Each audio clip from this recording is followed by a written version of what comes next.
Bonjour ou bonsoir à tous selon le pays et l'heure à laquelle vous nous écoutez. Bienvenue dans ce 20e épisode de l'autre Coupe du Monde, émission quotidienne qui vous fait vivre le mondial russe au travers du prisme si particulier de la rédaction de Lucarne Opposée. Petite édition de votre émission favorite avant la mini-trêve. Nous vous emmènerons tout de même à Bogota aujourd'hui, revivre Colombie-Angleterre en compagnie de Pierre Gerbeau et ses collègues. Puis je rendrai hommage à monsieur Guillermo Ochoa, un profil atypique encore auteur d'une bien belle compétition. Allez, filons tout de suite à Locombia, le pays fou, voir si l'ami Pedro n'a pas trop perdu la tête.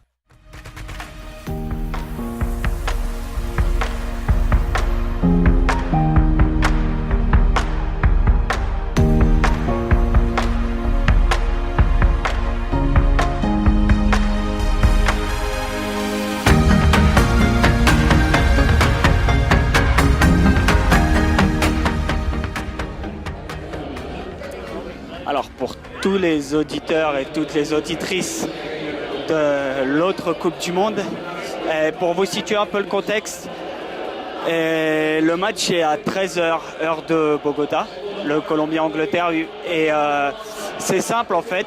Et pour vous deux, mon entreprise a complètement fermé et comme vous pouvez entendre, en fait, il y a une ambiance de dingue. Toutes les entreprises aux alentours se sont arrêtées de travailler. Et il y a un écran géant et il y a toutes les entreprises du bâtiment dans lequel je travaille qui se sont arrêtées pour regarder le match. Il y a tout, il y a des frigos, il y a du café, c'est vraiment la folie. Hein. Je ne sais pas si toutes les entreprises, et je ne pense pas que toutes les entreprises du pays aient fermé, mais je pense que ça ne va pas être les 2 heures les plus productives de la Colombie dans cette année 2018.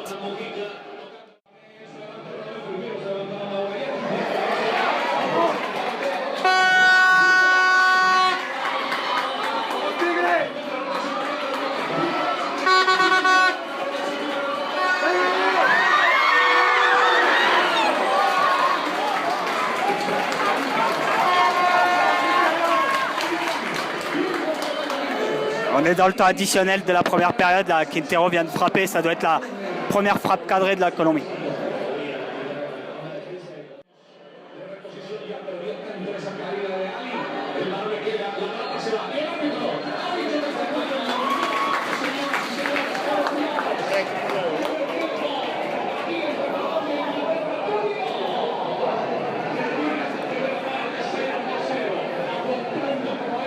Donc la mi-temps, les gens semblent assez satisfaits de 0-0. Il faut dire que la Colombie s'en sort pas mal. Hein. Les plus grosses occasions, elles ont été anglaises.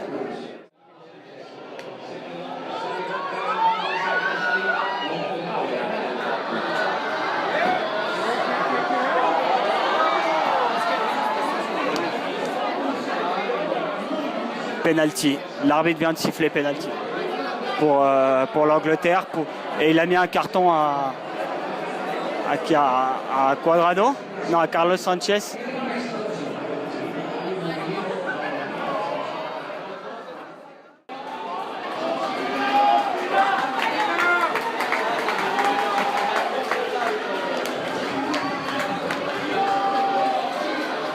Alors qu'on a les cris que vous entendez là, c'est des vamos au spin.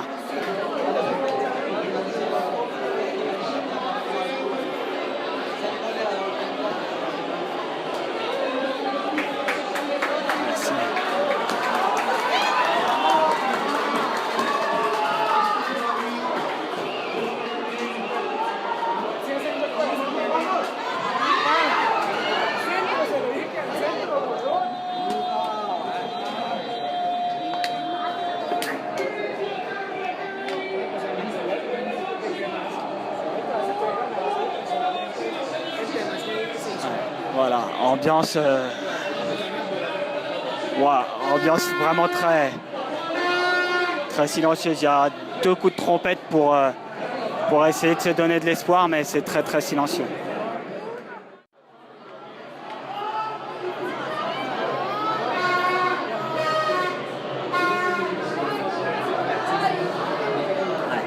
Ici, les gens ont trouvé le coupable. Hein. L'arbitre états-unien, monsieur Geiger, Et son moindre coup de sifflet, son moindre carton sorti est commenté et accompagné de quelques petits commentaires.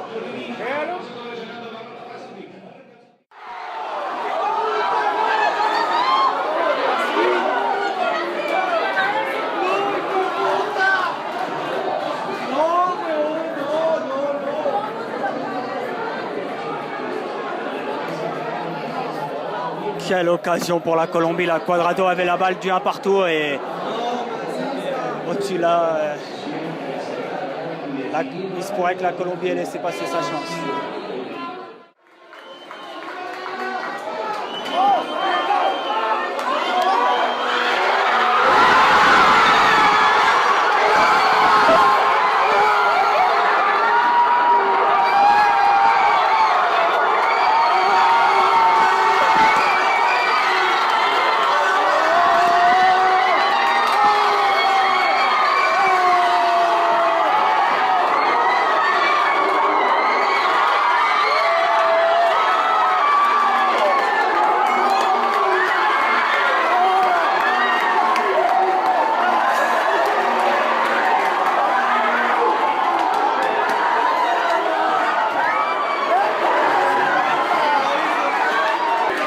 Bon, je crois qu'il y a but.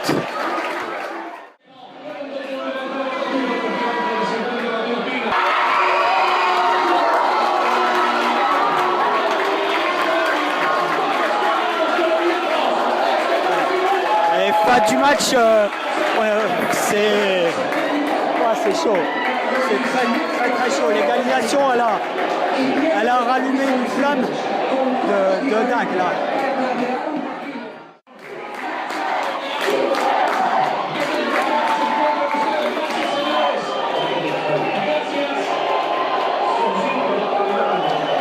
Vous venez d'entendre un si c'est ouais, c'est oui on peut. Pour traduire oui on peut, c'est le cri, c'est le chant traditionnel quand ici on veut remonter une situation difficile ou qu'on se sent capable de faire quelque chose, il y a le si c'est ouais. Ouais, on a la mi-temps des prolongations et vous imaginez que ça se passe dans une ambiance incroyable. Là, il y a à peu près une petite centaine de personnes et ça chante Si se puede au Colombia et c'est incroyable. Il est 15h20. Les gens, il n'y a pas une personne qui est sortie de la salle et qui est retournée au travail. On est en plein milieu de l'après-midi, un mardi, et c'est une ambiance très latino-américaine, vraiment.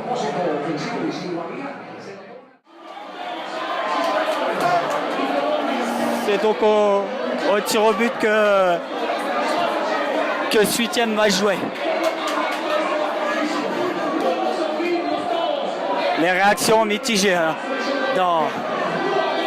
dans cette assemblée.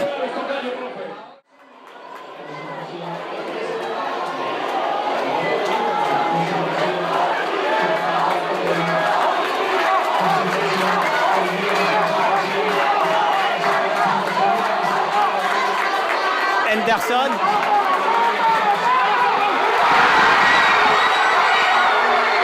Lotapos Pina.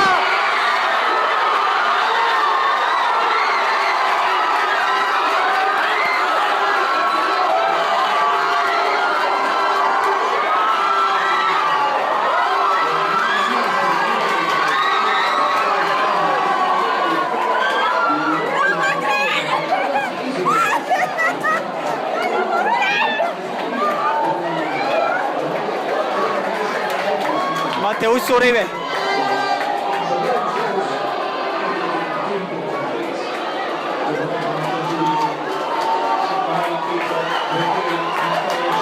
Uribe.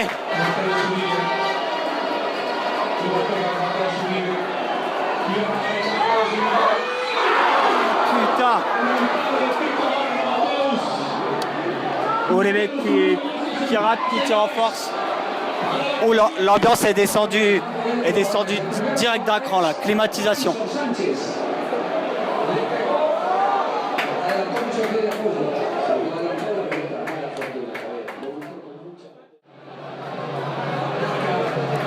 Et Carlos Bacca, le dernier tireur colombien.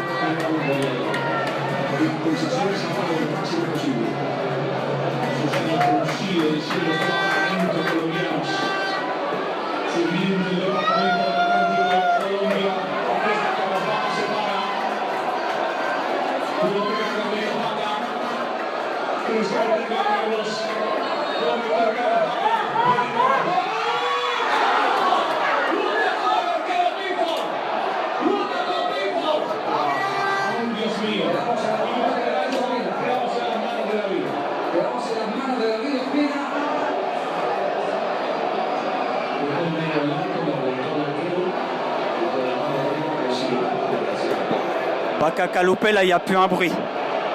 Plus un bruit dans la salle.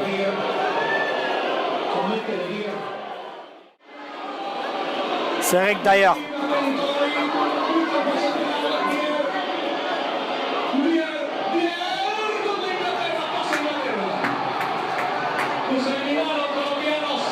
La Colombie est éliminée.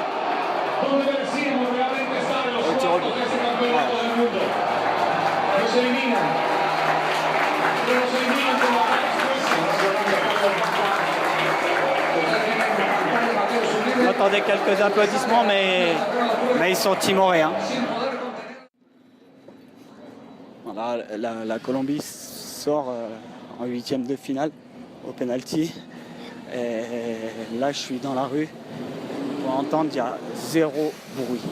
Zéro. Les seuls bruits que vous entendez, c'est les bus qui continuent d'assurer le transport public. Les gens marchent. La tête des mauvais jours, la mine des fêtes, c'est sans un bruit, c'est silencieux.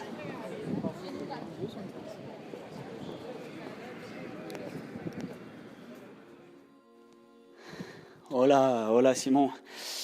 On va essayer de poser un peu et d'analyser ces 120 minutes colombiennes.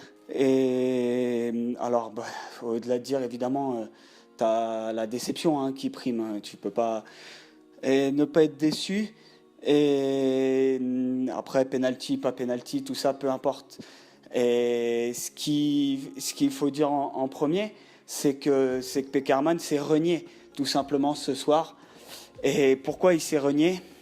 Tout simplement parce que jouer avec une ligne de 3 au milieu, Barrio Sanchez Termas, ça lui ressemble pas. Et du coup, on l'a vu pendant 80 bonnes minutes. La Colombie a été gênée, a été inexistante même par moments, parce qu'il n'y avait pas le contrôle du ballon au milieu de terrain, parce qu'on ne trouvait pas Quintero, évidemment, qui était un peu dans la nasse anglaise, et donc tu n'arrivais pas à le trouver. Et quand tu arrivais de toute façon à le trouver, il était pris en tenaille par le milieu anglais. Donc sur ce point-là, Pekerman, ouais, il s'est renié, et c'est dommage pour son dernier match maintenant. Et puisqu'il y a de fortes chances qu'il parte, on en parlera après.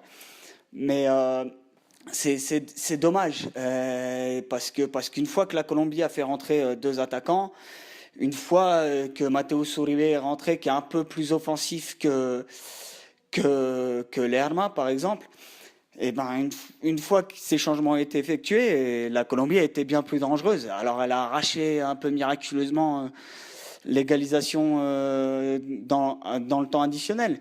Mais on l'a vu, elle a été capable de bouger l'Angleterre. Et on l'a vu aussi sur la première période de la prolongation. La deuxième a été plus compliquée.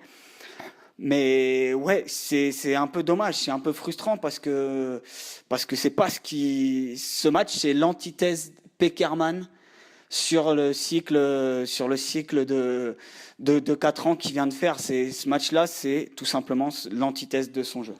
Et évidemment, hein, l'absence de James a beaucoup joué, hein, sur le plan de jeu de Pekerman. C'est évidemment pas pareil avec lui et sans lui, hein, je le disais hier. Et il a manqué aujourd'hui tout simplement. Pourquoi? Pour pouvoir tenir le ballon, pour pouvoir chercher des coups francs, parce que James il sait garder le ballon.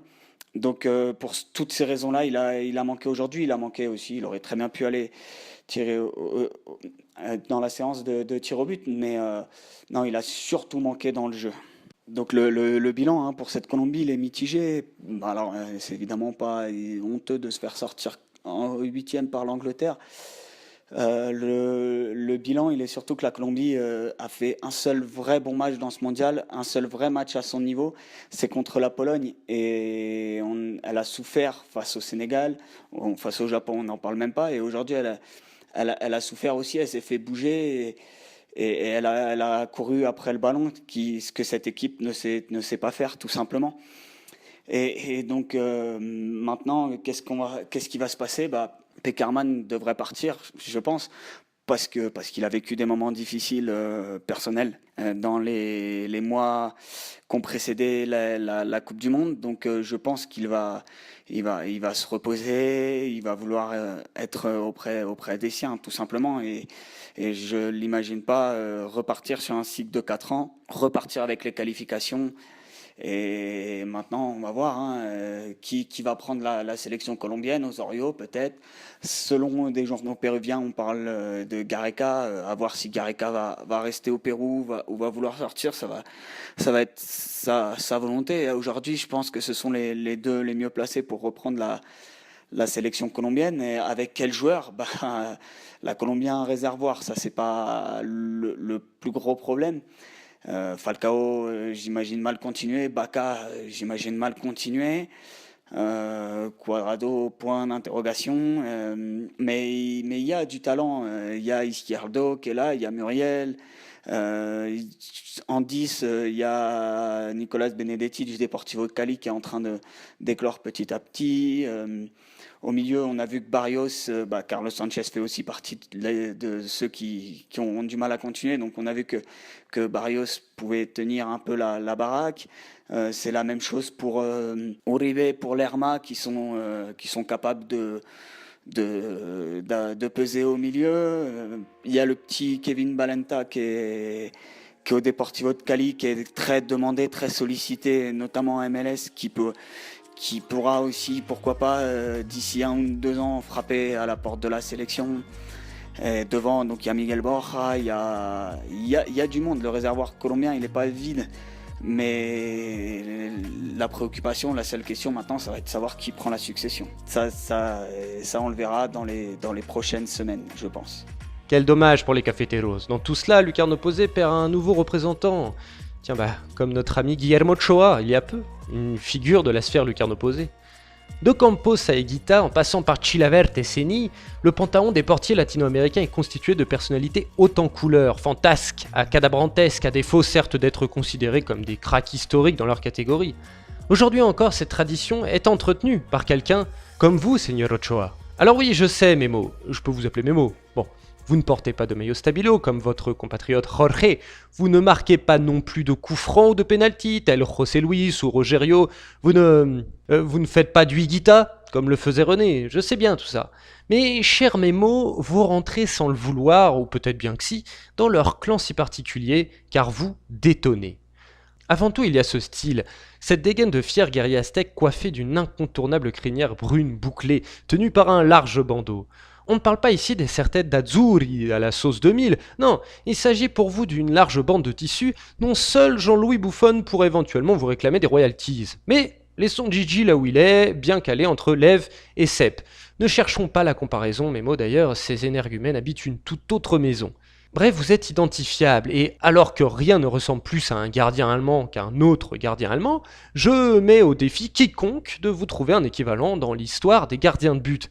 Sachez-le, mes mots, elles en jettent vos gracieuses boucles brunes, et je vous en prie, ne vous les coupez plus comme en 2015, vous ressembleriez de nouveau à un vulgaire Keylor Navas. Je provoque, je n'ai rien contre Keylor, qui soit dit en passant marque l'histoire de tout un pays, chapeau bas El Halcón.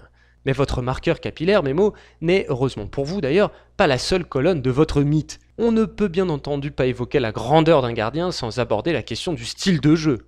En ce qui vous concerne, tout en envolées, claquettes et autres manchettes, en somme, spectaculaire. On concédera à vos détracteurs que vous n'êtes pas toujours un foudre de guerre pour ce qui est de dominer vos 16 mètres sur coup de pied arrêté et que certaines sautes de concentration vous poussent à des placements hasardeux. Soit.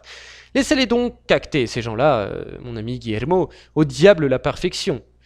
Nous préférons nous extasier lorsque vous vous élancez dans les airs, Quetzalcoatl que vous êtes, pour venir claquer d'un battement d'ailes léger ces ballons étrangers. D'aucuns comparent habituellement les gardiens de but à des félins, mais pas vous, Memo. Vous êtes footballistiquement né à Coapa, le nid des Águilas de l'América.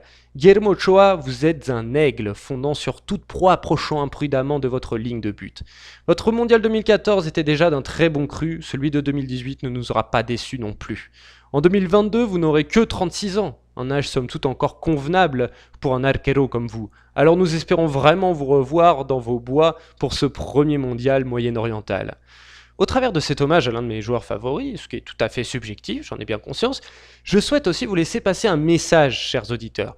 N'oubliez pas l'émotion, ne vous forcez pas à n'aimer que ceux que l'on juge comme les meilleurs et laissez-vous aller à chérir ceux qui vous émeuvent le plus. Merci à tous de nous avoir suivis pour ce 20e épisode de l'autre Coupe du Monde. N'oubliez pas de venir nous solliciter sur les réseaux sociaux. La vie aujourd'hui est colombienne, c'est une autre narration de Gol Caracol pour le but de Yeremina contre l'Angleterre. Un but malheureux, mais un beau but quand même. Pas d'émission jeudi, petit jour de repos pour nous, mais on se retrouve le lendemain pour débriefer les demi. Quant à moi, je vous dis donc après-demain pour une nouvelle journée de ce mondial russe. Salut les amis.